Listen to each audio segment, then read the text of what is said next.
Assalamualaikum warahmatullahi wabarakatuh. Selamat datang kembali di channel YouTube Dunia Beda, tempat di mana takdir bisa berbalik dalam sekejap mata. Namaku Nadia. Aku adalah bayangan. Aku adalah pengorbanan yang tak pernah diminta. Di hari di mana seharusnya kakakku, Ranti, anak emas kebanggaan keluarga, bersanding di pelaminan, dia kabur. Dia lari, meninggalkan kehormatan keluarga di ujung tanduk. Dan matanya, mata ibuku, menatapku dengan dingin. Aku yang harus menggantikannya. Aku didorong dipaksa mengenakan gaun pengantin itu, dan menikahi pria yang sama sekali tak kukenal, pria miskin yang mereka bilang hanyalah seorang tukang cuci piring hina. Tapi, siapa sangka rahasia gelap yang dia simpan akan menghancurkan semua kebohongan yang telah mereka bangun. Namun sebelumnya bagi yang beragama Islam saya sarankan untuk menuliskan sholawat Nabi Muhammad agar kelak sholawat ini menjadi saksi untuk mendapat syafaat di akhirat. Like dan subscribe ke channel ini sangat membantu menambah wawasan dan membantu kami membuat cerita baru yang menghibur. Suara mesin jahit manual ini adalah satu-satunya teman setiaku. Detak jarumnya yang menusuk kain adalah detak jantungku sendiri. Suaranya sudah menemaniku sejak aku lupa kapan terakhir kali aku tidur nyenyak lebih dari 4 jam. Deritannya adalah lagu pengantar tidurku. Di sudut sempit rumah kami, di sebuah gang padat di kawasan Kesambi, Cirebon, aku hidup, atau setidaknya bertahan hidup. Setiap pagi, matahari di Cirebon rasanya selalu marah. Panasnya menusuk tanpa ampun, menembus celah atap seng kami yang sudah berkarat di sana-sini. Tapi aku harus bangun jauh sebelum matahari itu menunjukkan kuasanya. Pukul 3 pagi, saat seluruh kota masih bermimpi, aku sudah menyalakan lampu kuning 5 watt di atas tumpukan kain pesanan. Kain-kain ini adalah bebanku sekaligus harapanku. Ayahku sakit-sakitan. Batuknya yang kering dan dalam sering membangunkanku di tengah malam. Suara batuk itu seperti palu yang menghantam dadaku. Ibu adalah ibu. Seorang wanita yang cintanya, energinya, seluruh perhatiannya, sepertinya hanya tersisa untuk satu orang. Dan orang itu jelas bukan aku. Nadia. Nadia A. Aku menghela nafas panjang. Jarum mesin jahitku berhenti tepat di ujung jahitan terakhir. Iya, Mbak. Sebentar. Jawabku pelan. Suaraku nyaris tak terdengar, kalah oleh derit mesin. Dari balik tirai kain lusuh yang membatasi bilik sempitku dengan ruang tengah, aku bisa mendengar suara tawa Mbak Ranti. Tawa renyah, yang terasa begitu kontras dengan hidupku. Suara video lucu dari ponselnya terdengar nyaring, memenuhi ruangan. Mbak Ranti, dia adalah kakak kandungku. Dia adalah lukisan cat minyak yang sempurna, mahal, dan dipuja. Sementara aku mungkin hanya sketsa pensil yang terlupakan, tergeletak di sudut buku gambar yang sudah kusam. Dia cantik. Aku harus mengakuinya. Sangat cantik. Kulitnya putih bersih, terawat. Rambutnya panjang hitam, terurai seperti model iklan sampo. Sementara kamu bisa lihat sendiri. Kulitku kusam. Terlalu sering terpapar panasnya setrika uap. Kantung mataku menghitam, seperti arang saksi bisu lembur jahitan yang seolah tak ada akhirnya. Nat, bikinin aku mie instan dong. Lapar. Suaranya manja. Yang pedas. Ya, pakai telur setengah matang. Bikin yang enak. Cepetan. Perintahnya tanpa sedikit pun menoleh dari layar ponsel canggihnya. Aku hanya bisa mengangguk. Walau aku tahu dia tidak akan pernah melihat anggukanku. Iya, Mbak. Aku bangkit. Sendi-sendi kakiku terasa kaku dan nyeri. Aku berjalan tertatih ke dapur kumuh kami. Tempat tumpukan piring kotor bekas makan malam tadi masih setia menunggu. Aku mengambil panci penyok, menyalakan kompor minyak tanah yang terkadang harus kupukul dulu baru mau menyala. Sambil menunggu air mendidih, mataku tertuju pada satu benda. Benda rahasiaku. Sebuah celengan kaleng bekas biskuit, tersembunyi di atas rak piring yang sudah miring. Itu mimpiku. Mimpi kecilku, yang kusimpan rapat-rapat. Setiap selesai satu jahitan, Jika ada sisa uang kembalian ongkos dari pelanggan 1.000-2.000 rupiah, atau terkadang hanya koin 500-an, aku masukkan diam-diam ke sana. Aku bermimpi, suatu hari nanti, aku bisa menyewa sebuah kios kecil. Mungkin di pasar Kanoman, atau di pasar pagi. Kios jahitanku sendiri. Nadia Jahit. Begitu papan nama yang ada di hayalanku. Mimpi yang terasa begitu jauh, begitu tinggi. Seperti bintang di langit Cirebon yang tertutup polusi. Semua uang hasil kerja kerasku. Tidak pernah kulihat utuh. Tidak pernah sempat menginap di dompetku. Begitu pelanggan membayar, lembaran itu langsung berpindah ke tangan ibu. Dan ibu dengan senyum lebarnya, akan memberikannya pada Mbak Ranti. Untuk membeli paket data internet. Agar Mbak Ranti tetap bisa eksis. Untuk membeli baju baru di toko daring. Agar Mbak Ranti tetap terlihat modis. Untuk membeli segala macam perawatan wajah. Yang harganya mungkin bisa menghidupiku selama sebulan. Uang ini untuk Ranti, Nat, kata ibu suatu kali, saat aku memberanikan diri bertanya, kenapa uang jajanku tidak pernah ada. Ranti itu aset keluarga kita. Dia cantik. Dia harus tetap cantik. Siapa tahu, dia bisa memikat suami kaya. Dia yang akan mengangkat derajat kita. Bukan kamu. Jeb. Lalu bagaimana denganku, Bu? Apa aku bukan anakmu juga? Aku hanya bisa menelan pertanyaan itu. Pahit seperti empedu. Bagiku tidak ada yang tersisa. Hanya sisa-sisa kain perca yang terkadang aku jahit menjadi keset atau lep piring, agar aku merasa aku masih bisa berguna dalam bentuk apapun. Kehidupan kami semakin hari semakin sulit. Aku tahu, ayah punya hutang yang sangat besar. Aku sering terbangun di tengah malam bukan karena batuk ayah, tapi karena suara bisik-bisik ibu dan ayah. Suara mereka terdengar takut dan putus asa. Jatuh temponya minggu depan, Pak. Bisik ibu, suaranya bergetar. Aku bingung, Bu.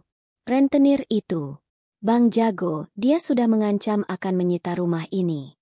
Dia akan menyeret kita ke jalan. Terus kita mau tinggal di mana?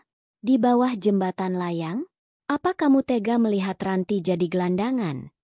Suara ibu meninggi, lalu pecah menjadi tangis yang tertahan. Aku memejamkan mata dari balik tirai kamarku. Tanganku menggenggam erat celengan kalengku. Aku ingin sekali berlari keluar, memberikannya pada mereka. Tapi aku tahu isinya tidak akan cukup. Isinya hanya recehan mimpiku. Tidak akan bisa membayar hutang yang jumlahnya puluhan juta. Lalu, suatu sore, keajaiban itu datang. Atau, setidaknya, itu yang mereka sebut sebagai keajaiban. Ayah dan ibu memanggil kami berdua. Wajah mereka aneh. Terlihat lega, tapi juga sangat tegang. Aku tidak bisa mengartikannya. Ranti. Ayah memulai. Suaranya bergetar, lebih dari biasanya. Ada yang melamarmu. Mbak Ranti, yang sedang sibuk bersuah foto dengan filter baru, langsung menurunkan ponselnya. Matanya yang indah, berbinar penuh perhitungan. Melamar? Siapa? Yah? Kaya? Pasti kaya, kan? Ibu tersenyum lebar. Senyum yang sudah bertahun-tahun tidak pernah kulihat. Senyum yang tulus. Kaya raya. Enduk. Dia putra tunggal dari rekan bisnis lama ayahmu di Jakarta. Mereka berjanji, kalau kamu mau menikah dengan putranya, semua hutang kita lunas. Alhamdulillah, pekik Mbak Ranti. Dia melompat dan memeluk ibu. Aku tahu kecantikanku ini adalah berkah. Akhirnya, aku bakal jadi nyonya besar. Aku bosan hidup miskin kayak gini. Aku, di sudut ruangan, ikut tersenyum tipis. Sangat tipis. Setidaknya, aku tidak perlu lagi mendengar tangis ibu di tengah malam. Setidaknya, ayah bisa berobat dengan tenang. Beban di pundakku, rasanya sedikit terangkat. Siapa namanya, Bu? Orangnya gimana? Tampan, kan? Dia kerja apa? Tanya Mbak Ranti beruntun tidak sabar. Ibu dan ayah, mereka saling berpandangan. Ada jeda sepersekian detik. Jeda yang membuat bulu kuduku meremang. Namanya Bara. Jawab ibu sedikit ragu. Keluarganya punya banyak bisnis. Hotel, restoran, properti, di mana-mana. Kamu tidak perlu khawatir. Kamu hanya perlu dandan yang cantik. Pernikahannya minggu depan. Minggu depan? Jantungku terasa diremas. Secepat itu, tapi Mbak Ranti tidak terlihat kaget. Dia terlalu sibuk dengan dunianya. Minggu depan? Wah, aku harus beli gaun baru. Gaun pengantinnya harus yang paling mewah. Aku harus ke salon setiap hari. Ibu minta uangnya. Aku harus tampil sempurna di hari pernikahanku. Aku tidak mau malu-maluin di depan keluarga konglomerat. Ibu tertawa. Tawa yang memekakan telinga. Iya, enduk iya. Nanti ibu kasih. Nadia, kamu dengar? Kamu harus kerja lebih keras minggu ini. Ambil semua pesanan. Kakakmu butuh banyak biaya untuk persiapan. Aku, lagi-lagi, hanya bisa mengangguk. Malam itu, aku tidak bisa tidur. Bukan karena suara mesin jahitku yang harus bekerja 24 jam non-stop. Tapi, karena aku tidak sengaja mendengar percakapan ayah dan ibu lagi. Dari balik dinding kamar mereka yang tipis seperti kertas. Bu, apa ini tidak salah? Tanya ayah. Suaranya terdengar sangat cemas. Kita membohongi Ranti. SSSTTT. Jangan kencang-kencang. Nanti anaknya dengar. Bentak ibu, berbisik. Ini demi kebaikan kita semua. Pak, kalau Ranti tahu, kalau calon suaminya itu, si Bara itu, menolak semua kemewahan keluarganya dan memilih bekerja jadi, sudahlah. Dia tidak perlu tahu. Tapi, Bu bekerja jadi tukang cuci piring di warung. Diam. Potong ibu. Yang penting keluarganya kaya raya. Hutang kita lunas. Pernikahannya terjadi. Titik. Setelah menikah, Ranti pasti bisa membujuk suaminya untuk kembali ke keluarganya. Ranti itu pintar. Jantungku berhenti berdetak. Tukang cuci piring? Aku menutup mulutku. Aku merasa awan hitam yang jauh lebih pekat sedang berkumpul di atas rumah kecil kami. Sesuatu yang sangat buruk akan segera terjadi.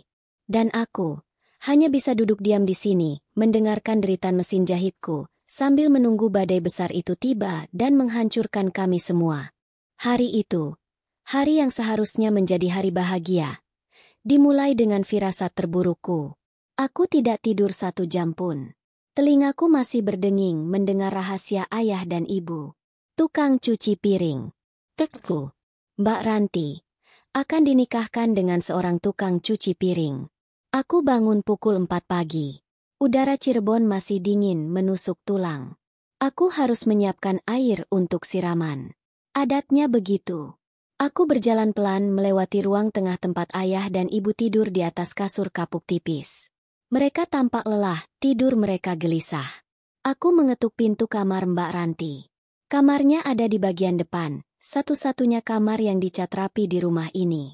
Mbak Ranti bangun. Sudah subuh. Waktunya siap-siap siraman. Panggilku pelan. Tidak ada jawaban.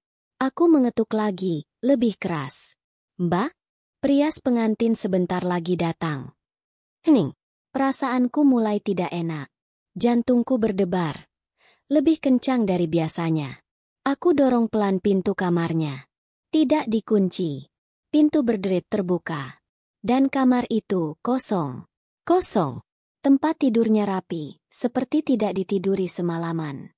Jendela kamarnya, yang menghadap ke gang kecil di samping rumah, terbuka lebar. Jendelanya dibiarkan menganga, seperti mulut yang berteriak dalam diam. Tidak ada gaun pengantin yang tergantung. Tidak ada kotak rias. Tidak ada Mbak Ranti. Mbak? Suaraku bergetar. Mbak Ranti, kamu di mana? Aku panik. Aku berlari ke ruang tengah. Aku mengguncang tubuh ibu. Bu! Ibu! Bangun! Mbak Ranti! Mbak Ranti nggak ada di kamarnya. Bu! Ibu membuka matanya. Wajahnya masih mengantuk. Apa sih? Nat pagi-pagi buta bikin ribut. Paling ke kamar mandi. Enggak, Bu. Kamarnya kosong. Jendelanya terbuka. Mbak Ranti. Belum selesai aku bicara, mata ibu langsung terbelalak. Dia bangkit, seperti disengat listrik berlari, menerobos masuk ke kamar Ranti. Ayah terbangun, terbatuk-batuk. Ranti, Ranti, anakku. Teriak ibu histeris. Dia mengobrak-abrik lemari, membuka paksa laci meja rias. Dan di sanalah, di atas meja rias yang penuh dengan botol-botol kosmetik murah, tergeletak secari kertas putih. Bukan, itu bukan kertas. Itu amplop.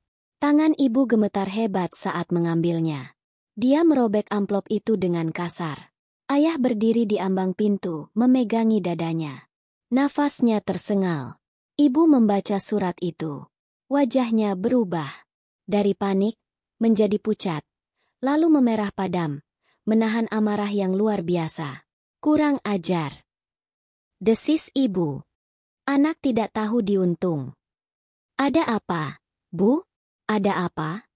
Tanya ayah panik. Ibu tidak menjawab. Dia meremas surat itu. Lalu membacanya dengan suara keras bergetar, penuh kebencian. Ibu. Ayah maaf. Ranti nggak bisa. Ranti nggak bisa nikah sama tukang cuci piring. Aku nggak mau hidup miskin. Ibu sudah menipu Ranti. Aku mau cari kebahagiaanku sendiri. Jangan cari aku. Duar. Rasanya seperti petir menyambar rumah kami pagi itu. Ayah langsung terduduk di lantai. Dia memegangi dadanya lebih erat. Wajahnya membiru.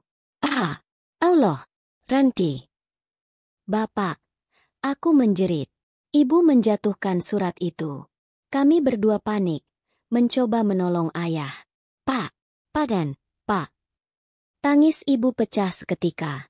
Dan tepat saat itu, tepat saat dunia kami terasa akan runtuh, suara itu terdengar. Gedor, gedor, gedor. Pintu depan rumah kami digedor dengan brutal. Hei, keluar kalian. Keluar. Jangan pura-pura tidur. Itu suara Bang Jago. Rentenir itu. Dia datang. Bayar hutang kalian sekarang. Atau kami seret pengantinnya. Kami tahu hari ini kalian kawinan. Ibu membeku. Matanya terbelalak ngeri. Dia menatap ayah yang terbatuk di lantai. Lalu menatap pintu yang terus digedor lalu. Mata itu. Mata ibu menatapku. Tatapan itu. Aku tidak akan pernah melupakannya seumur hidupku. Dingin. Kejam. Penuh perhitungan. Bu? Tanyaku takut. Gedor. Gedor. Woi. Jangan bikin saya marah. Ya. Saya bakar rumah ini. Ibu bangkit. Dia tidak menangis lagi. Wajahnya mengeras seperti batu. Dia berjalan ke arahku, pelan. Bu, kita harus bagaimana? Ayah pingsan, Bu. Kamu. Desis ibu. Dia mencengkeram lenganku. Kukunya menusuk kulitku. Bu, apa-apaan ini? Sakit, Bu. Kamu yang akan menggantikan Ranti, katanya. Pelan, tapi menusuk. Lebih tajam dari jarum jahitku. Aku terdiam. Jantungku, rasanya berhenti berdetak. Apa kata ibu? Kamu yang akan menggantikan kakakmu. Bentaknya tepat di depan wajahku. Ludahnya menyembur ke pipiku. Enggak. Aku menjerit. Ibu gila? Aku enggak bisa. Aku bahkan enggak kenal dia. Aku enggak mau. Plak. Sebuah tamparan keras mendarat di pipiku. Panas. Perih. Ini pertama kalinya. Ibu memukulku. Kamu mau ayahmu mati? Teriaknya, suaranya seperti serigala terluka. Kamu mau kita semua jadi gelandangan? Hah? Rumah ini disita? Kita digeret ke jalanan. Tapi, Bu, ini salah ini. Pengorbananmu nggak ada apa-apanya dibanding kehancuran kita semua. Dia menarikku, menyeretku. Masuk ke kamar Mbak Ranti yang kosong. Dia mendorongku ke lantai. Lalu, ibu berubah. Amarahnya hilang dalam sekejap. Dia bersimpuh di depanku. Dia memegang kakiku. Dia menangis. Tangisan yang berbeda. Tangisan yang putus asa. Nadia. Nadia, anakku. Suaranya parau. Tolong, nak. Tolong ibu. Selamatkan ayahmu. Selamatkan keluarga kita. Dia bersujud di kakiku. Ibuku bersujud di depanku. Cuma kamu harapan ibu satu-satunya. Nat, ibu mohon sama kamu. Nikahi dia. Siapapun dia. Ibu mohon. Duniaku hancur. Luruh. Lebur. Aku menatap ayahku yang terbaring lemah di ruang tengah. Tidak sadarkan diri. Aku mendengar gedoran pintu yang semakin brutal di depan. Aku melihat ibuku. Bersujud, mengemis, di kakiku. Aku. Nadia. Si bayangan, si pengorbanan yang tak terlihat. Hari ini. Aku harus menjadi korban sekali lagi. Korban yang terlihat. Air mataku jatuh. Panas. Bercampur dengan rasa perih di pipiku. Aku mengangguk. Pelan. Sangat pelan. Semuanya berlangsung seperti mimpi buruk. Ibu berlari ke depan berteriak pada Bang Jago. Tunggu. Sebentar. Pengantinnya sedang dandan. Sebentar lagi akadnya. Perias pengantin yang sudah datang tampak bingung. Dia dibayar untuk merias ranti. Tapi di depannya ada aku. Dengan mata bengkak dan pipi memerah bekas tamparan. Ini pengantinnya. Tanyanya ragu. Iya. Rias dia. Cepat. Tutupi wajahnya. Pokoknya rias secantik mungkin. Perintah ibu galak. Tangannya dingin. Wajahku dingin. Aku seperti boneka. Didandani, dipakaikan bedak tebal untuk menutupi wajah sembabku. Lalu, ibu mengeluarkan sesuatu dari lemari tuanya. Sebuah gaun pengantin. Kebaya putih, sederhana. Tapi terlihat bekas. Sedikit kusam. Ini kebaya ibu waktu nikah dulu. Katanya terengah-engah. Pakai ini. Gaun ranti dia bawa kabur. Gaun itu, kebesaran. Sedikit longgar di bahuku. Tapi tidak ada waktu. Wajahku ditutupi oleh selendang tipis. Kata ibu ini adat. Agar pengantinnya bikin pangling. Padahal aku tahu, ini agar tidak ada yang sadar bahwa aku bukan ranti. Aku berjalan, dituntun ibu, keluar kamar. Ayah, sudah siuman. Dia duduk di kursi, lemah. Dia menatapku. Matanya penuh rasa bersalah, dan air mata. Tapi dia tidak berkata apa-apa. Dia tidak bisa berbuat apa-apa. Di ruang tengah sudah ada penghulu. Dan beberapa orang asing. Keluarga mempelai pria. Dan dia, pria itu, calon suamiku. Dia duduk di depan meja. Namanya Bara. Aku hanya bisa melihatnya dari balik selendang tipis. Dia tampak sederhana.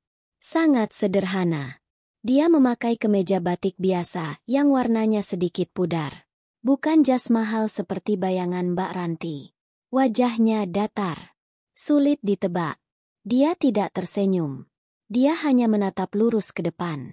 Aku didudukkan di sampingnya. Tanganku dingin seperti es. Penghulu itu berdeham. Bisa kita mulai? Ibu mengangguk cepat. Bisa, Pak. Bisa. Silakan. Aku mendengar ayahku menjabat tangan pria itu. Suara ayah bergetar hebat. Saya nikahkan dan saya kawinkan engkau, Bara Aditama, dengan putri kandung saya, Nadia binti. Nadia? Jantungku berdebar. Mereka mengganti namaku. Pria di sampingku. Bara, dia sedikit mengangkat wajahnya. Aku melihatnya dari sudut mataku. Dia tampak kaget. Kaget tapi dia diam. Dia tidak protes. Ayahku diberitahu oleh ibu bahwa Bara sudah dikabari ada pergantian nama mendadak dengan alasan ranti, sakit, dan ini sesuai wasiat. Kebohongan di atas kebohongan. Bara menarik nafas. Lalu dengan satu tarikan nafas lancar dan mantap, saya terima nikah dan kawinnya. Nadia binti dengan mas kawin tersebut dibayar tunai. Penghulu bilang sah. Semua orang bilang sah. Aku Nadia, hari ini, resmi menjadi istri seorang pria miskin yang bahkan tidak kukenal namanya, sampai 10 menit yang lalu. Aku menjadi pengantin pengganti. Prosesi akad nikah itu selesai dalam hitungan menit. Tidak ada resepsi. Tidak ada senyum bahagia. Tidak ada foto keluarga. Para tamu, yang hanya keluarga inti Bara yang tidak kukenali, dan beberapa tetangga yang penasaran segera bubar. Penghulu pamit. Yang tersisa hanyalah aku, suamiku yang baru, dan keluargaku. Ayahku masih duduk, menunduk, bahunya bergetar menahan tangis tanpa suara. Dan ibu, wajahnya begitu lega, seperti baru saja lolos dari lubang jarum. Tepat saat itu, Bang Jago dan anak buahnya masuk. Mereka sudah tidak menggedor. "Gimana? Sudah beres?" tanyanya sinis. Ibuku dengan senyum yang dipaksakan menyambutnya. "Sudah, Bang, sudah sah. Ini sesuai janji. Ayahnya Bara akan melunasi semuanya. Sebentar lagi ditransfer." Bang Jago tertawa. "Bagus. Tahu gitu, dari dulu saja rantinya dikawinin. Nggak perlu nunggu drama kabur-kaburan." Ibuku hanya tertawa. Tawa yang terdengar palsu di telingaku. Aku masih duduk membeku. Selendang tipis ini masih menutupi wajahku. Rasanya, aku ingin selamanya bersembunyi di baliknya. Lalu, pria di sampingku itu, Bara, bangkit berdiri. Dia menatap ayah dan ibuku. Dan, tanpa ekspresi, "Bapak, Ibu, kami pamit," katanya. Suaranya berat dan tenang. Ibu terlihat kaget. "Pamit? Sekarang?" Enggak makan-makan dulu." Bara menggeleng pelan. "Kami mau pulang. Ke rumah kami." Rumah kami. Dua kata itu menghantamku seperti batu. Aku punya rumah baru? "Oh iya, silakan, Nak Bara," kata ibu sedikit gugup. "Nadia." Ibu menatapku. "Kamu sekarang sudah jadi istri. Nurut sama suamimu. Ya, jangan bikin malu." Tidak ada ucapan selamat. Tidak ada pelukan. Hanya sebuah perintah. Aku bangkit. Kakiku seperti jeli. Aku bahkan tidak berani menatap ayah. Aku hanya berjalan, mengikuti langkah suamiku. Aku tidak membawa apa-apa, kecuali celengan kalengku, yang entah kenapa ku pegang erat-erat sejak pagi, dan sebuah tas kain kecil berisi beberapa helai bajuku yang paling usang. Kami tidak naik mobil mewah. Kami juga tidak naik motor. Kami berjalan kaki ke ujung gang, lalu naik angkot. Ya, angkot. Aku, seorang pengantin yang masih memakai kebaya kusam, naik angkot. Beberapa penumpang menatap kami dengan aneh. Aku hanya bisa menunduk. Air mataku mulai menggenang lagi. Bara duduk di sampingku, tapi menjaga jarak. Dia tidak bicara. Dia hanya membayar ongkos untuk kami berdua. Perjalanan itu terasa seperti selamanya. Kami turun di sebuah kawasan yang berbeda. Masih di Cirebon, tapi rasanya lebih padat. Lebih dekat ke arah pelabuhan. Udaranya terasa asin bercampur bau ikan. Dia membawaku masuk ke sebuah gang yang sangat sempit. Bahkan lebih sempit dari gang di rumah ibuku. Sempit dan becek. Lalu, dia berhenti di depan sebuah pintu kayu yang catnya sudah mengelupas parah. Sebuah rumah kontrakan petak. Sangat kecil. "Kita tinggal di sini?" tanyaku. Ini adalah kalimat pertama yang kucapkan padanya. Suaraku bergetar. Dia menatapku. "Iya, ini rumahku. Maaf, hanya ini yang aku punya." Dia membuka pintu dan mempersilakanku masuk. Aku melangkah masuk. Duniaku semakin gelap. Ruangan itu hanya satu petak. Benar-benar satu petak. Dengan kamar mandi kecil di sudut belakang, dan dapur yang hanya terdiri dari satu kompor kecil dan rak piring aluminium. Hanya ada satu kasur kapuk tipis di lantai, tanpa ranjang. Satu lemari plastik. Dan satu meja kayu kecil. Tapi, anehnya, tempat ini rapi. Sangat rapi. Lantainya disapu bersih. Tidak ada debu. Aku terduduk lemas di tepi kasur. Tangisku akhirnya pecah. Aku menangis sejadi-jadinya. Aku menangisi nasibku. Aku menangisi Mbak Ranti yang bebas. Aku menangisi ibuku yang tega menjualku. Aku tidak peduli lagi padanya. Pria yang kini berstatus suamiku itu. Aku menangis sampai aku lelah. Setelah beberapa lama, aku baru sadar, suara tangisku adalah satu-satunya suara di ruangan itu. Aku mengangkat wajahku. Bara masih berdiri di dekat pintu. Dia tidak bergerak. Dia hanya menatapku. Wajahnya sulit sekali kubaca. Bukan marah, bukan juga kasihan. Aku takut. Apa yang akan dia lakukan? Dia, suamiku. Dia punya hak. Aku. Dia berdeham. Aku tahu kamu terpaksa. Aku membeku. Dia tahu? Sama. Lanjutnya. Aku juga. Apa maksudnya? Dia juga terpaksa? Terpaksa menikahiku? Dia meletakkan tasnya, sebuah ransel kusam, di sudut ruangan. Lalu dia mengambil satu-satunya bantal dan selembar sarung dari atas kasur. Dia meletakkannya di lantai. Di sudut terjauh dariku. Kamu tidur di kasur, katanya. Aku di lantai. Aku menatapnya, tidak percaya. Malam ini dan malam-malam seterusnya, anggap saja kita teman satu kontrakan. Lanjutnya, aku tidak akan menyentuhmu sampai kamu siap. Dia berbaring di lantai, membelakangiku.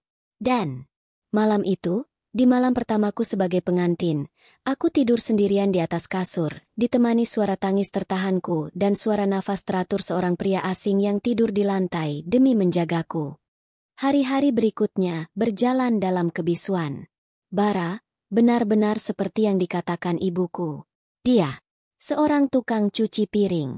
Dia bangun sebelum subuh. Dia pergi, dan baru pulang saat hari sudah sangat gelap.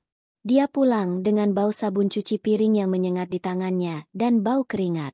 Tangannya kasar dan kapalan. Tapi, dia pria yang baik.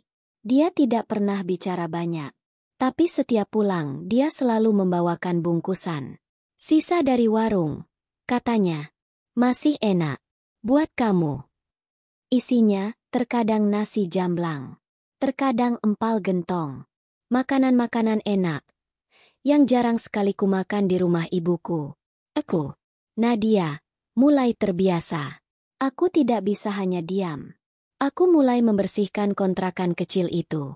Aku memasak nasi untuknya dengan beras yang dia beli. Aku mencuci bajunya yang hanya beberapa helai kemeja pudar. Sampai suatu sore, seminggu setelah pernikahan kami, ibuku datang. Aku sedang menjemur pakaian di depan gang sempit itu. Saat melihat ibu berjalan ke arahku. Sendirian. Wajahnya angkuh seperti biasa.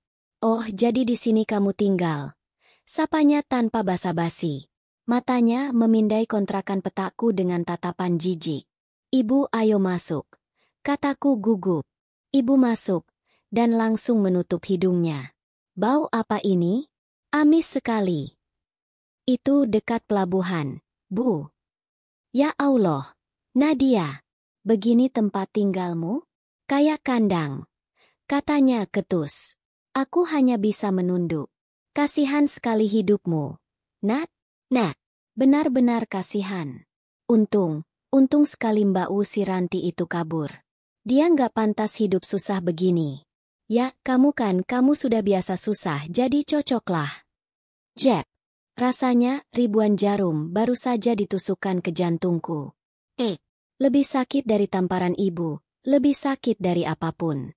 Jadi, pengorbananku memang tidak ada artinya. Aku memang pantas dibuang ke tempat seperti ini. Tepat saat itu, Bara pulang. Dia masuk, kaget melihat ibuku. Wajahnya lelah, kemejanya basah oleh keringat. Di tangannya, seperti biasa, ada bungkusan makanan. Ibu menatap Bara dari atas ke bawah. Tatapannya merendahkan. Oh, ini suamimu. Baru pulang, Mas? Sapa ibuku dengan nada sinis yang dibuat-buat manis. Habis cuci piring, ya? Capek? Bara hanya mengangguk pelan. Iya, Bu. Ini. Ibu meletakkan sebuah kantong plastik kecil di atas meja. Isinya beras, mungkin hanya 1 liter. Ibu bawakan beras. Takut Nadia nggak makan di sini. Itu, sebuah penghinaan. Jelas sekali. Aku menunggu Bara marah.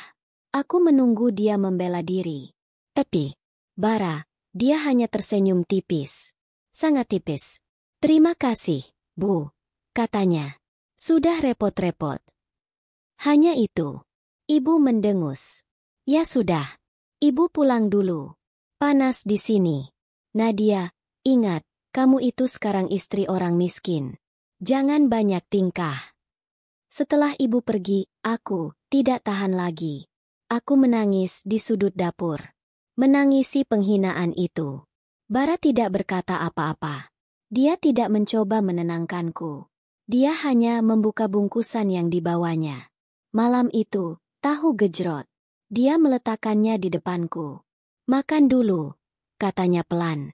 Kamu belum makan dari siang. Aku menatapnya di antara air mataku. Malam itu, aku tidak bisa tidur. Aku memikirkan semua yang terjadi. Aku bangkit duduk dan menatap celengan kalengku yang kuletakkan di atas lemari plastik. Satu-satunya hartaku. Aku mengambilnya. Aku ingin memasukkan uang receh, sisa kembalian belanja sayur tadi pagi. Tapi, aneh, celengan itu terasa lebih berat dari biasanya. Aku mengguncangnya. Suaranya bukan hanya koin. Ada suara kertas. Dengan tangan gemetar, aku membuka paksa tutup celengan itu. Aku terkesiap. Di dalamnya, di antara koin-koin recehku, ada beberapa lembar uang kertas. Uang 50 ribuan. Tergulung rapi. Aku menghitungnya, ada 300.000 rupiah. Dari mana? Jantungku berdebar. Aku menatap pria yang sedang tidur pulas di lantai, membelakangiku. Pagi harinya, aku bertanya. Mas, ini uang dari kamu. Tanyaku sambil menunjukkan uang itu. Bara, yang sedang memakai sepatunya, terlihat salah tingkah. Oh, itu. Mas, gaji tukang cuci piring berapa? Kenapa? Kamu kasih ke aku. Dia menatapku. Tatapannya melembut. Gajiku ada sisa sedikit. Katanya bohong, aku tahu dia bohong. Uang sebanyak ini tidak mungkin sisa. Simpan saja. Buat mimpimu. Aku kaget. Mimpiku. Aku tidak sengaja dengar kamu mengigau. Katanya cepat-cepat. Kamu bilang kamu mau buka kios jahit.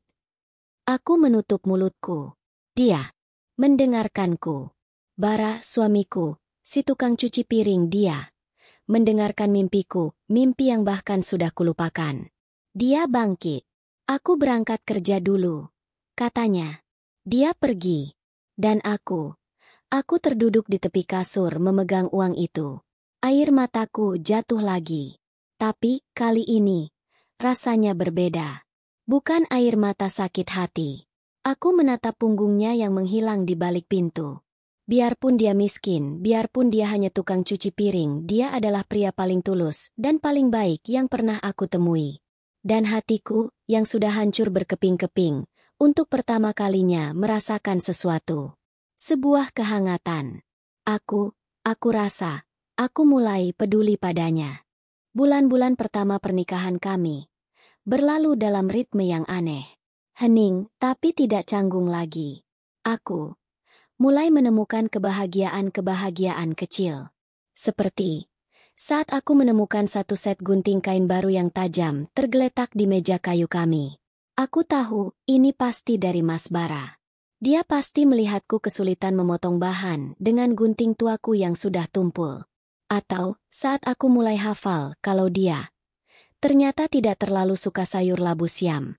Tapi dia sangat suka tempe orek buatanku yang sedikit pedas.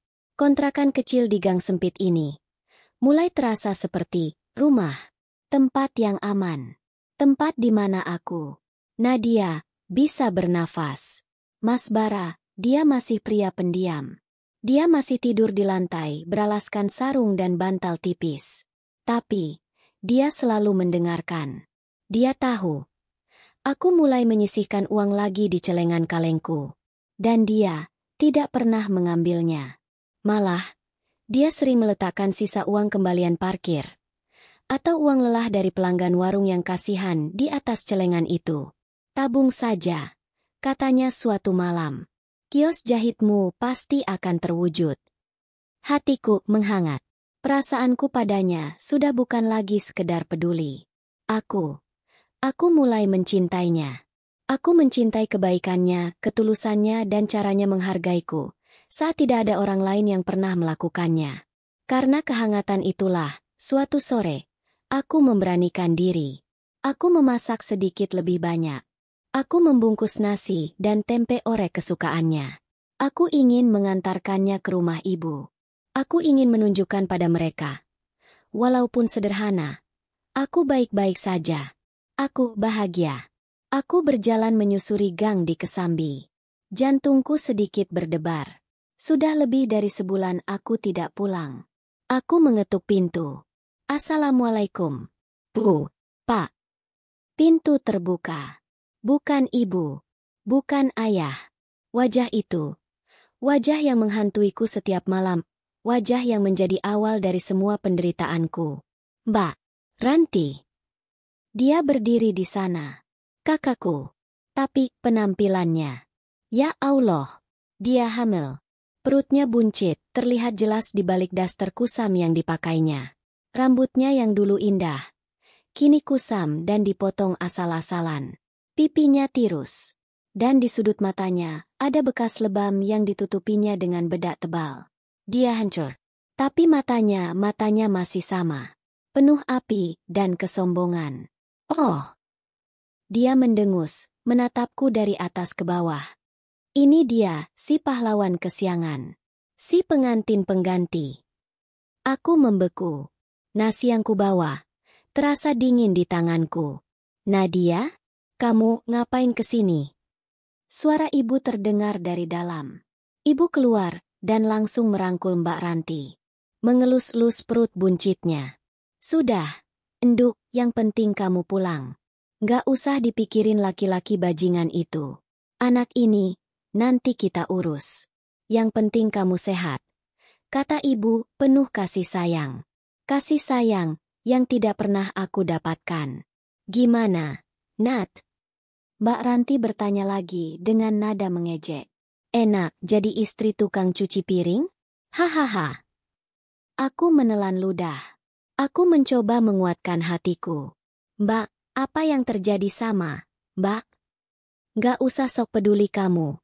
Bentaknya. Ini semua gara-gara kamu juga. Gara-gara aku. Iya. Coba aja kamu gak ada. Coba aja kamu gak sok pahlawan. Ibu dan ayah gak akan setega itu menipu aku. Dia menyalahkanku, pacarku si brengsek itu dia kabur. Lanjutnya penuh amarah. Dia ambil semua uangku. Dia tinggalkan aku di Jakarta sendirian hamil besar. Aku harus jadi gelandangan sebelum akhirnya aku punya uang untuk pulang. Dia menangis tapi tangisan marah. Bukan tangisan penyesalan. Ini semua gara-gara kalian. Gara-gara ibu yang bohong soal si Bara. Coba aja ibu jujur dari awal. Kalau si Bara itu cuma tukang cuci piring hina. Aku nggak akan kabur sama si bajingan itu. Ini semua salah kalian. Ibu hanya bisa mengelus punggungnya. Sudah, enduk sabar-sabar. Ayah keluar dari kamar. Dia terlihat semakin tua dan rapuh. Dia menatap Ranti, lalu menatapku. Wajahnya penuh rasa bersalah. Fokus Mbak Ranti kembali padaku. Dia menatap bungkusan makanan di tanganku. Apa itu? Tanyanya sinis. Ini, aku bawa makanan buat ibu dan ayah. Kataku pelan. Mbak Ranti tertawa. Tawa yang keras dan sangat kejam. Makanan? Hahaha. Makanan apa? Sisa cucian piring suami kamu? Nasi basi. Ranti. Ayah membentak. pelan tapi tegas. Apa, Pak? Apa? Bapak mau bela dia? Si Nadia ini, dia sudah mengambil sisa-sisa yang aku buang. Mbak, Mas Bara dia pria yang baik. Kataku gemetar. Aku tidak terima suamiku dihina. Baik. Mbak Ranti tertawa lagi. Baik tapi miskin buat apa? Buat dikoleksi? Ya Allah. Kasihan sekali nasibu. Dek, kamu benar-benar menyedihkan. Ibu ikut menimpali. Wajahnya penuh iba yang palsu. Iya, Nat. Ibu jadi kepikiran terus sama kamu. Apa kamu gak menderita di sana? Ibu dengar dari tetangga. Kontrakan kalian di Gang Becek itu, ya? Dekat pelabuhan? Yang bau amis itu. Ibu, kamu makan apa di sana? Nah, suamimu kasih kamu uang. Aku tidak bisa berkata-kata. Lidahku keluh. Kenapa? Kenapa mereka sejahat ini? Sudah, Engki. Ibu. Ayah mencoba melerai. Jangan begitu sama Nadia. Dia sudah berkorban untuk kita semua. Harusnya kita berterima kasih. Berisik, Pak. Bentak Mbak Ranti. Bapak sama aja. Pengorbanan apa? Dia itu cuma beruntung. Kalau aku nggak kabur, dia juga nggak akan laku. Siapa yang mau sama perawan tua, dekil, bau keringat kayak dia? Hatiku yang baru saja mulai utuh. Hancur berkeping-keping lagi. Semua kehangatan yang kurasakan tadi pagi, lenyap. Dihapus oleh kata-kata berbisa kakakku sendiri. Aku kembali menjadi Nadia, si bayangan. Si tidak berguna. Mbak Ranti tiba-tiba matanya berbinar. Binar yang licik. Dan penuh rencana jahat. Aku punya ide. Katanya pelan. Dia menatap ibu, lalu ayah. Ibu, ayah besok. Besok, kita jenguk si Bara itu. Di tempat kerjanya. Jantungku, rasanya berhenti berdetak. Apa? Ranti, jangan. Ayah langsung protes. Kamu ini baru pulang jangan bikin gara-gara. Kenapa jangan, Pak? Tantang Ranti. Aku kan cuma mau silaturahmi. Sebagai kakak ipar yang baik. Aku mau lihat sehina apa suami adikku itu. Sehina apa menantu pilihan ayah yang katanya kaya raya. Enggak. Aku menjerit. Enggak, Mbak. Aku mohon. Mas Bara kerja keras jangan diganggu. Justru itu. Potong Mbak Ranti matanya menyala-nyala. Aku mau lihat dia kerja keras. Aku mau lihat dia angkat-angkat piring kotor. Pasti lucu sekali. Hahaha. Dia menatap ibu. Ibu harus ikut. Ayah juga. Kita bawa makanan. Kita sedekah buat menantu dan adik iparku yang malang itu. Aku menatap ibu, memohon dengan mataku. Bu. Tapi ibuku, dia, mengangguk. Pelan. Ide bagus. Enduk. Kata ibu. Ibu juga penasaran. Biar kita tahu seberapa menderita adikmu ini. Dan biar kamu lihat, Ranti, kalau keputusanmu kabur itu sudah sangat tepat. Duniaku runtuh. Aku tidak sanggup lagi. Aku melempar bungkusan nasi itu ke lantai. Aku benci kalian. Aku berlari keluar dari rumah itu. Aku berlari menembus keramaian pasar. Aku berlari tanpa peduli air mataku yang mengalir deras. Aku berlari kembali ke gang sempit yang bau amis itu. Kembali ke kontrakan petaku. Aku membanting pintu. Aku meringkuk di sudut ruangan, menangis terisak-isak. Rencana jahat itu terngiang-ngiang di kepalaku. Besok, mereka akan datang besok. Aku harus bagaimana? Haruskah aku memperingatkan Mas Bara? Haruskah aku memintanya untuk tidak masuk kerja besok? Tapi, kalau dia tidak kerja, kita makan apa? Aku bimbang. Aku takut melihatnya dihina. Aku takut melihat pria baik itu direndahkan oleh keluargaku sendiri di depan umum. Malam itu, saat Mas Bara pulang dia menemukanku tertidur di lantai dengan mata bengkak. Dia tidak membangunkanku. Dia hanya menyelimutiku dengan sarung miliknya. Malam itu, aku tidak bisa tidur. Aku berbaring di kasur, tapi mataku terbuka lebar, menatap langit-langit kontrakan yang retak. Aku bisa mendengar nafas Mas Bara yang teratur dari lantai. Dia tidur pulas, tidak tahu apa-apa. Bagaimana aku harus memberitahunya? Mas, besok keluargaku akan datang untuk menghinamu di tempat kerjamu. Aku tidak sanggup mengatakannya. Mengatakannya akan membuatnya terasa semakin nyata. Dan ada bagian kecil dari diriku yang pengecut, yang berharap. Mbak Ranti hanya menggertak. Berharap dia tidak akan benar-benar melakukannya. Pagi datang terlalu cepat. Jantungku seperti ditabuh genderang perang. Setiap suara membuatku terlonjak. Suara air yang direbus, suara piring, suara langkah kaki. Mas Bara bersiap-siap seperti biasa. Dia memakai kemeja pudar favoritnya yang sudah kujahit sedikit di bagian ketiaknya. Dia menatapku lama. "Kamu sakit?" tanyanya. Wajahnya tulus, khawatir. "Wajahmu pucat sekali, Nat." Aku menggeleng cepat. Terlalu cepat.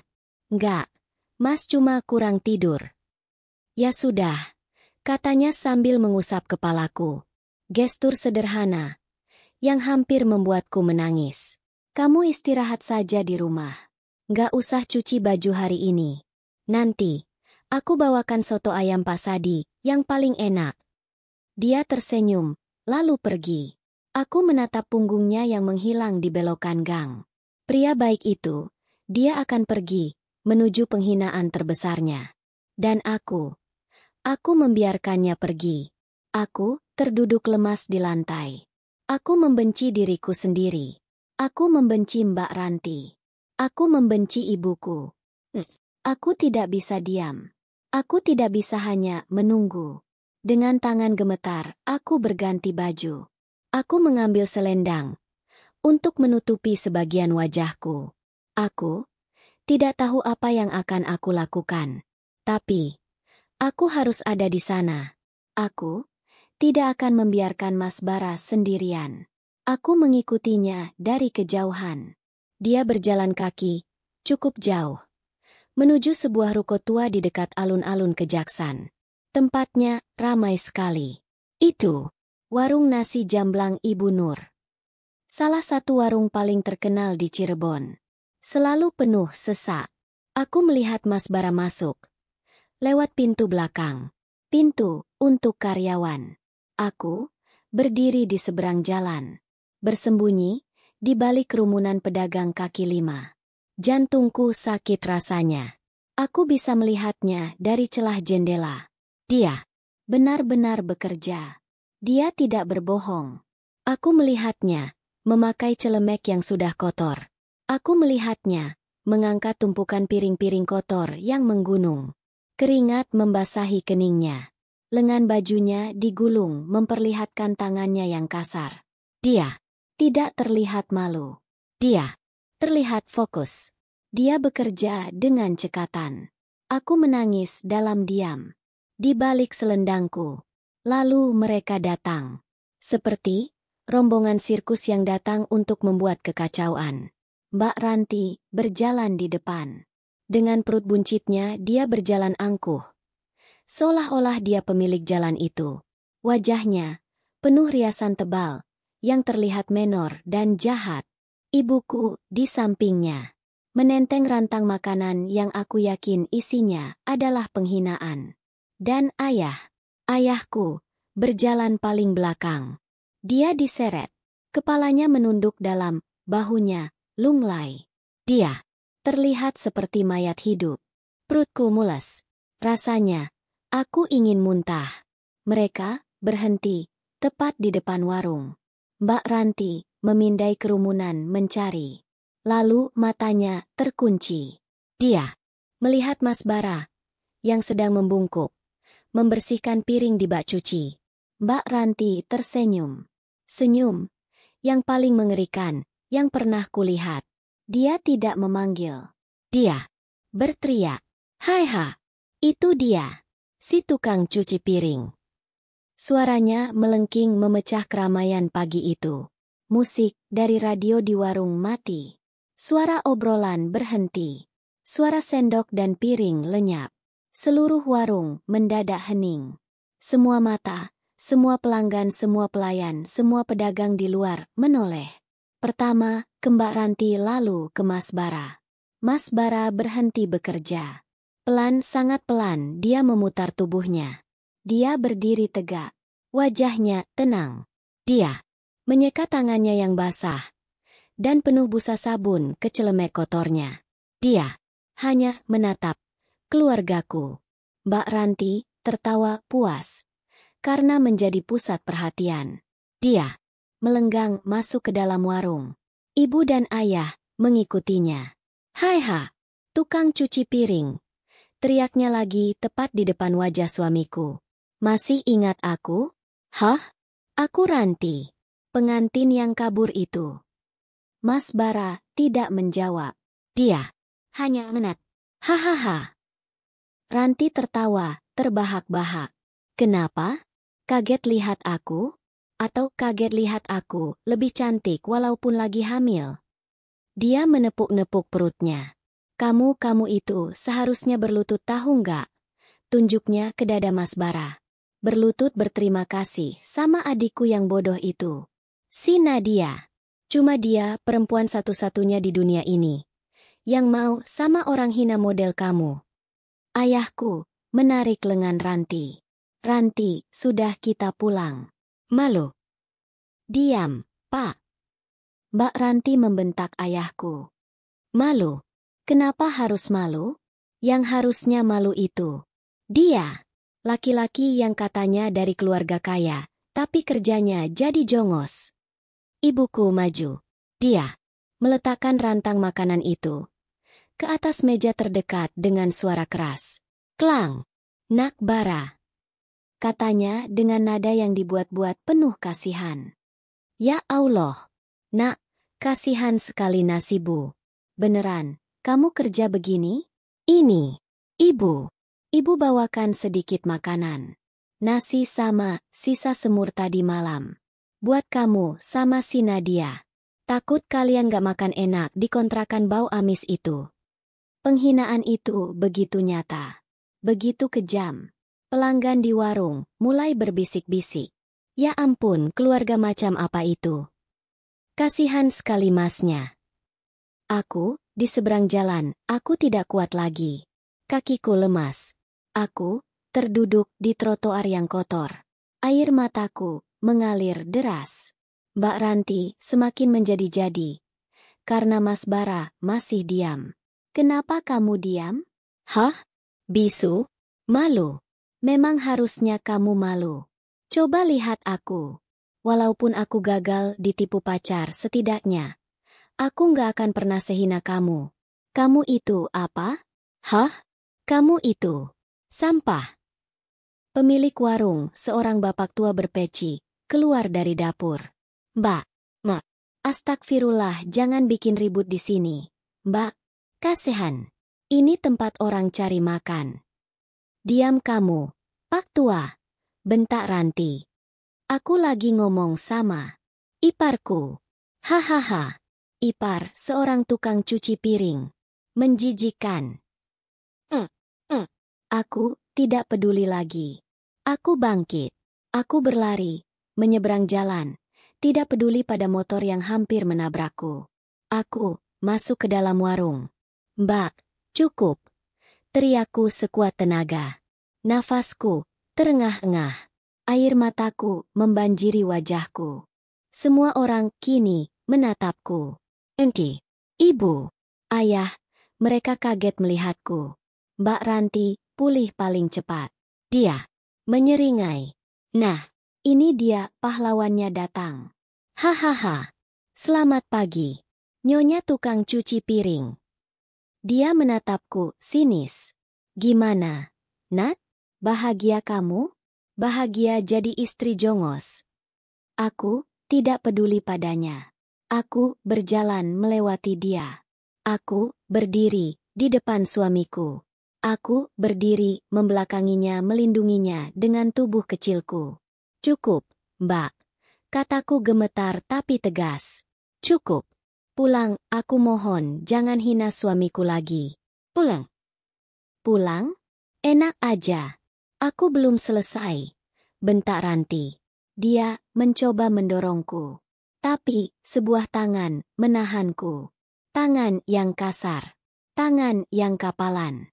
Tangan yang hangat. Tangan Mas Bara. Dia meletakkan tangannya dengan lembut di bahuku. Dia melangkah maju pelan. Kini, dia berdiri di sampingku. Dia menatap Mbak Ranti. Menatap ibuku. Menatap ayahku. Wajahnya masih tenang. Tapi matanya berbeda. Tidak datar lagi. Matanya dingin. Dingin seperti es. Lalu dia bicara. Ini pertama kalinya aku mendengarnya bicara. Lebih dari 2 kalimat. Suaranya pelan, rendah, tapi berwibawa. Suara itu membuat seluruh warung semakin hening. Sudah selesai bicaranya. Pertanyaan itu menggantung di udara. Suara Mas Bara, suamiku yang pelan, rendah, dan dingin itu seolah menyedot semua oksigen dari dalam warung nasi yang pengap ini. Sudah selesai bicaranya. Mbak Ranti, yang tadinya seperti singa betina yang siap menerkam, terdiam sejenak. Dia kaget, karena untuk pertama kalinya ada yang berani memotong penghinaannya. Tapi kesombongannya kembali dalam sekejap. Dia tertawa. Tawa yang dipaksakan, tawa yang gugup. Hah? Apa katamu? Sudah selesai. Ejeknya. Belum. Tentu saja belum. Kamu pikir, cuma dengan tatapan sok keren begitu aku bakal takut? Kamu itu tetap aja. Kalimatnya tidak selesai. Bukan karena Mas Bara. Bukan karenaku. Tapi karena sesuatu di luar warung. Sebuah suara yang sangat tidak biasa terdengar di gang sempit depan alun-alun Kejaksan ini. Suara deru mesin mobil yang halus tapi bertenaga. Semua pelanggan yang tadinya menatap kami kini menoleh ke jalan raya. Aku ikut menoleh. Dan jantungku benar-benar berhenti berdetak. Di depan warung nasi jamblang yang sederhana ini berhenti 3 buah mobil. Bukan. Itu bukan mobil biasa. Itu mobil Alphard. Mengkilap. Mobil yang harganya mungkin bisa membeli 100 rumah kontrakanku. Orang-orang di jalan berhenti. Tukang becak melongo. Pintu mobil terdepan terbuka. Seorang pria berjas hitam rapi mahal dengan dasi dan sepatu kulit yang berkilau keluar. Di belakangnya menyusul 2 orang pria lain berbadan tegap, memakai baju batik seragam seperti pengawal. Ya Allah, ada apa ini? Apa? Apa ada pejabat yang mau makan di sini? Aku bingung. Mbak Ranti dan Ibu juga bingung. Mereka lupa pada drama kami. Mereka ikut terpesona menatap mobil mewah itu. Pria berjas itu tampak panik. Dia melihat ke sekeliling lalu matanya terkunci. Dia menatap lurus ke dalam warung. Dia menatap suamiku, Mas Bara. Lalu pria berjas itu melakukan sesuatu yang membuat otakku tidak bisa berpikir lagi. Dia berlari tergopoh-gopoh, masuk ke dalam warung. Tidak peduli pada lantai yang becek. Dia berhenti tepat di depan suamiku. Di depan kami. Nafasnya terengah-engah. Wajahnya pucat, penuh keringat. Tuan muda. Katanya suaranya bergetar. Aku tidak mengerti. Tuan muda? Siapa? Dia bicara pada siapa? Tuan muda Bara. Ya Allah. Tuan. Kenapa? Kenapa Tuan masih di sini? Rapat Dewan Direksi sudah menunggu Tuan dari 1 jam yang lalu. Semua investor dari Singapura sudah datang. Mereka mencari Tuan muda. Hening. Jika tadi hening ini lebih hening lagi. Suara lala terbang pun mungkin bisa terdengar. Aku menatap pria berjas itu. Lalu, aku menatap Mas Bara. Mas Bara suamiku, si tukang cuci piring, hanya menghela nafas. Dia menghela nafas pelan. Seperti seseorang yang waktu istirahatnya sudah selesai. Tunggu sebentar, Pak Anton, kata Mas Bara. Suaranya kembali tenang. Tapi berbeda. Bukan suara tukang cuci piring. Ini suara seseorang yang biasa memberi perintah. Ada sedikit urusan keluarga yang harus saya selesaikan. Pak Anton, Mbak Ranti, yang berdiri paling dekat, adalah yang pertama bereaksi. Tapi reaksinya salah.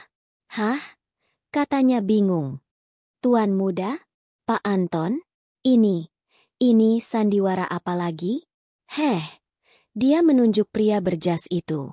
Kamu jangan macam-macam. Ya, kamu pikir saya bodoh?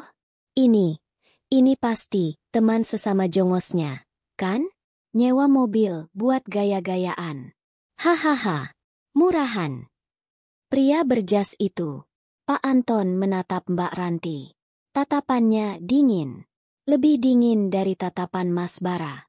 Maaf, Nona, Anda siapa? Tanyanya datar. Saya? Tia. Mbak Ranti tergagap. Dia tidak perlu menjawab. Karena suamiku bergerak. Mas Bara, dengan gerakan yang pelan dan elegan, melepaskan ikatan celemek kotornya. Dia melipat celemek itu, rapi dan meletakkannya di atas tumpukan piring bersih. Lalu dia menggulung lengan kemeja pudarnya ke bawah. Dia menatap Mbak Ranti. Menatap ibuku, menatap ayahku yang gemetar hebat. Perkenalkan, katanya. Suaranya jelas dan bergema di seluruh ruangan. Nama saya, Bara Aditama. Aditama? Aku seperti pernah mendengar nama itu. Aditama. Aditama Group. Putra tunggal dari Rendra Aditama. Jantungku meledak. Aditama Group. Perusahaan properti, pemilik puluhan hotel mall di seluruh Asia, yang beritanya sering muncul di televisi. Aku menatap suamiku, pria yang tidur di lantai kontrakanku, pria yang memberiku sisa makanan warung, pria yang tangannya kasar. Dia seorang Aditama, CEO Aditama Group yang baru. Lanjutnya pelan. Ibu menjatuhkan rantang di tangannya. Prang! Bunyinya memekakan telinga. Nasi dan semur berhamburan di lantai yang kotor. Mulut Mbak Ranti terbuka. Ternganga. Cangklebek. Matanya melotot tidak percaya. Enggak. Bisik Mbak Ranti. Gak mungkin. Kamu bohong. Kamu tukang cuci piring. Mas Bara tersenyum. Untuk pertama kalinya, aku melihatnya tersenyum. Bukan senyum tipis, tapi senyum yang sinis, yang menakutkan. Warung ini, katanya sambil menunjuk ke sekeliling. Warung nasi jamblang Ibu Nur ini adalah warung pertama milik almarhumah nenek saya, Ibu Nuraini Aditama. Saya bekerja di sini selama sebulan setiap tahun untuk menghormatinya. Untuk tidak pernah lupa dari mana keluarga saya berasal. Dia melangkah, mendekati Mbak Ranti. Mbak Ranti, refleks, mundur selangkah. Ayah saya menjodohkan saya dengan seorang gadis bernama Ranti. Lanjut Bara. Tatapannya terkunci pada kakakku. Tapi saya dengar rumor. Saya dengar, Ranti adalah gadis yang sangat materialistis, yang hanya memuja harta.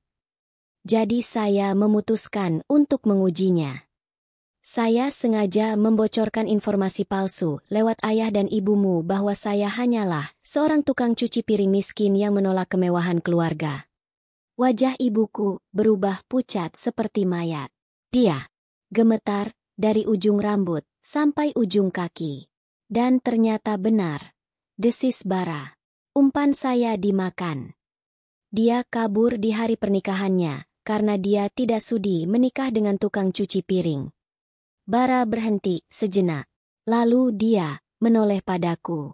Dia menatapku. Tatapan dinginnya hilang. Lenyap. Digantikan oleh tatapan yang aku tidak tahu. Lembut, penuh rasa bersalah.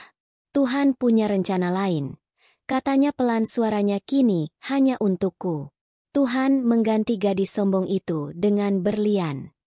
Tuhan mengirimkanku. Nadia. Air mataku jatuh. Ini bukan air mata sedih. Aku tidak tahu ini air mata apa. Nadia. Lanjutnya suaranya melembut. Satu-satunya perempuan yang tulus menerimaku saat aku hanya seorang tukang cuci piring. Satu-satunya yang mau hidup susah di kontrakan sempit bersamaku. Satu-satunya yang menangis saat aku dihina. Jadi dia tahu? Dia tahu. Aku menangisinya? Dia tahu semuanya? Dia mengulurkan tangannya yang kasar itu. Dia menyeka air mataku. Dan di depan semua orang, di depan keluargaku yang membeku. Brooke. Mbak Ranti jatuh. Matanya terbelalak menatap bara. Lalu matanya memutih ke atas. Dia pingsan. Tepat di atas tumpahan semur dan nasi yang dibawa ibuku. Ranti. Ibuku menjerit histeris. Ayah panik mencoba membangunkan Mbak Ranti. Warung itu riuh. Pak Anton pria berjas itu berdeham. Tuan muda rapatnya. Mas Bara tidak menoleh. Dia masih menatapku. Dia menggenggam tanganku. Nadia. Katanya. Maafkan aku karena sudah berbohong padamu. Dia menarikku pelan mendekat padanya. Maukah kamu memaafkan aku? Dan maukah kamu pindah ke rumah kita yang sebenarnya? Rumah kita? Aku menatapnya. Menatap tangannya yang menggenggam tanganku. Lalu, aku menatap kekacauan di lantai. Ibuku, yang menangis histeris, memeluk Ranti yang pingsan kotor dan berbau semur. Ayahku, yang terduduk, linglung. Dan aku, si pengantin pengganti, si istri tukang cuci piring baru saja, mengetahui suamiku adalah seorang miliarder. Aku berdiri di tengah pusat badai. Di depanku ada kekacauan. Ibuku berteriak-teriak histeris. Ranti, Ranti, bangun, enduk. Ya Allah, anakku, tolong, tolong. Ayahku dengan wajah pucat pasi berusaha mengangkat tubuh Mbak Ranti yang terkulai kotor dan berbau semur dari lantai. Para pelanggan warung berkerumun. Berbisik-bisik, menonton drama yang lebih seru dari sinetron manapun. Di sampingku ada ketenangan. Mas Bara, tangannya masih terulur padaku. Tangan yang kukira, tangan seorang tukang cuci piring. Tangan yang kasar tapi kokoh. Dia menatapku sabar, menunggu jawabanku. Nadia, maukah kamu pindah ke rumah kita yang sebenarnya? Pertanyaannya menggema di antara teriakan histeris ibuku. Aku menatap kekacauan itu. Aku melihat ibuku yang lebih panik, memikirkan Mbak Ranti daripada memikirkan kehormatannya yang baru saja hancur. Aku melihat ayahku yang tampak pasrah pada nasib. Aku melihat Mbak Ranti yang pingsan setelah mimpinya hancur di depan matanya. Mereka adalah keluargaku, tapi mereka tidak pernah terasa seperti rumah. Lalu aku menoleh pada suamiku, pria yang berbohong padaku, pria yang mengujiku, tapi juga pria yang tidur di lantai demi menjagaku, pria yang diam-diam mengisi celengan mimpiku, pria yang melindungiku saat aku dihina. Dia, Rumo, dengan tangan yang masih gemetar, aku mengangkat tanganku. Aku meletakkan tanganku di atas telapak tangannya yang kasar. Dan aku menggenggamnya erat. Iya, Mas, bisikku. Aku ikut kamu. Mas Bara tidak tersenyum. Dia hanya mengangguk. Pelan. Dia berbalik, menatap keluargaku, yang kini berhasil mendudukkan Mbak Ranti di kursi. Mbak Ranti mulai siuman, matanya masih kosong dan bingung. Bapak, Ibu. Suara Mas Bara kembali dingin. Membeku. Ibuku dan ayahku menatapnya. Takut. Sangat takut. Hutang kalian lunas, kata Bara. Dek. Sesuai perjanjian pernikahan. Wajah ibuku sedikit lega. Tapi hanya sedetik. Tapi, lanjut Bara. Uang bisa membeli hutang. Tapi tidak bisa membeli rasa hormat. Dia menatap ibuku, lekat. Kalian punya 2 putri, katanya. 1 kalian puja seperti emas. 1 kalian perlakukan seperti debu. Ibuku tertunduk. Kalian menipunya, kalian menjualnya demi melunasi hutang kalian. Kalian membiarkannya dihina. Kalian bahkan ikut menghinanya. Air mataku jatuh lagi. Mulai hari ini, kata Bara tegas, Nadia adalah tanggung jawab saya. Kebahagiaannya adalah urusan saya. Dia istri saya. Nyonya Aditama. Dia menekankan kata-kata itu. Dan saya tidak akan membiarkan siapapun menyakitinya lagi. Termasuk keluarganya sendiri. Ibuku terisak. Pelan.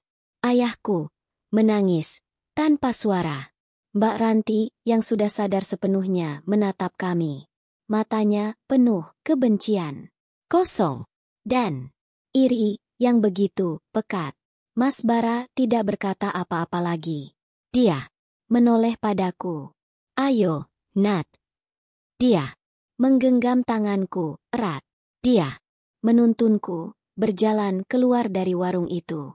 Kami berjalan melewati ibuku yang tertunduk di lantai kotor. Kami berjalan melewati Mbak Ranti yang menatap kami dengan tatapan kalah. Kami berjalan melewati ayahku yang hanya bisa berbisik.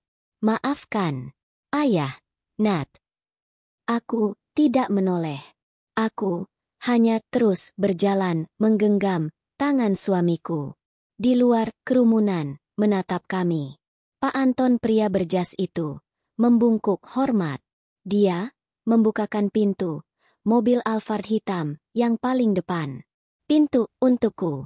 Aku berhenti sejenak. Aku menatap interior mobil yang mewah. Jok kulit yang lembut. Wangi yang mahal. Ini nyata? Mas Bara tersenyum padaku. Kali ini senyum tulus. Masuklah, katanya. Rumah sudah menunggu. Aku masuk. Mas Bara masuk di sampingku. Pak Anton menutup pintu. Dan mobil itu melaju pelan. Meninggalkan gang sempit itu. Meninggalkan alun-alun Kejaksan. Meninggalkan warung nasi yang menjadi saksi. Meninggalkan Cirebon. Meninggalkan semua rasa sakitku. Perjalanan itu hening. Kami menuju Jakarta. Aku tidak tahu harus berkata apa. Aku hanya menatap tanganku yang masih digenggamnya. Tangan yang sama, tapi rasanya berbeda. Kamu marah? Tanyanya pelan. Aku menoleh. Marah. Karena aku berbohong. Aku terdiam. Aku kaget. Jawabku jujur. Aku bingung. Aku merasa seperti dibodohi. Aku minta maaf. Katanya tulus. Aku tidak bermaksud membodohimu. Ujian itu tadinya hanya untuk Ranti. Tapi saat kamu hadir, saat kamu menggantikannya, aku ikut bingung. Aku melihat ketulusanmu, Nat. Lanjutnya, aku melihat kebaikanmu yang keluargamu sendiri tidak lihat. Aku ingin melindungimu. Tapi aku juga ingin tahu apa kamu tulus padaku yang hanya tukang cuci piring. Aku menatap matanya. Dan apa jawabanmu? Dia tersenyum. Kamu melebihi semua harapanku. Kamu berlian yang mereka buang. Dia mengeratkan genggamannya. Kami tiba di sebuah rumah. Bukan. Ini bukan rumah. Ini istana. Besar. Megah. Dengan taman yang sangat luas. Ini rumahnya. Rumah kami. Bulan-bulan berlalu. Hidupku berubah 180 derajat. Dari kontrakan petak ke rumah, yang aku bahkan tidak tahu ada berapa kamar di dalamnya. Dari baju kusam, ke pakaian yang lembut dan nyaman. Dari sisa makanan warung, ke masakan koki pribadi. Tapi ada satu hal yang tidak berubah. Mas Bara. Dia. Mas Bara. Pria yang baik. Pria yang tulus. Dia tidak lagi tidur di lantai. Tapi dia selalu di sampingku. Dia tidak memintaku menjadi Nyonya Aditama yang hanya duduk manis. Dia ingat mimpiku. Hari ini, 6 bulan setelah hari di warung nasi itu. Aku berdiri di depan sebuah ruko. Ruko yang bagus, di kawasan yang ramai. Di atasnya ada papan nama. Bukan Nadia Jahit. Tapi, Nadia Fonction. Sekolah jahit gratis. Untuk mereka yang ingin bermimpi. Celengan kalengku yang kubawa dari kontrakan kini menjadi sebuah yayasan. Mas Bara mewujudkan mimpiku. Bukan hanya memberiku kios kecil. Tapi memberiku kesempatan untuk membantu ratusan. Nadia yang lain. Aku menyentuh papan nama itu. Air mataku jatuh. Kali ini, air mata kebahagiaan. Murni. Ya, Ibu Direktur. Suara itu, suara suamiku. Aku berbalik. Dia berdiri di sana. Masih dengan kemeja sederhananya, meski aku tahu harga kemeja itu kini berbeda. Dia bangga. Aku berlari memeluknya. Terima kasih, Mas. Terima kasih. Dia membalas pelukanku. Aku yang berterima kasih, Nat. Bisiknya di telingaku. Terima kasih sudah mau menerima si tukang cuci piring. Aku tertawa di antara air mataku. Aku, Nadia. Aku bukan lagi bayangan. Aku bukan lagi pengorbanan. Aku adalah istri. Aku adalah pemimpin. Dan akhirnya, setelah seumur hidup, aku menemukan rumahku.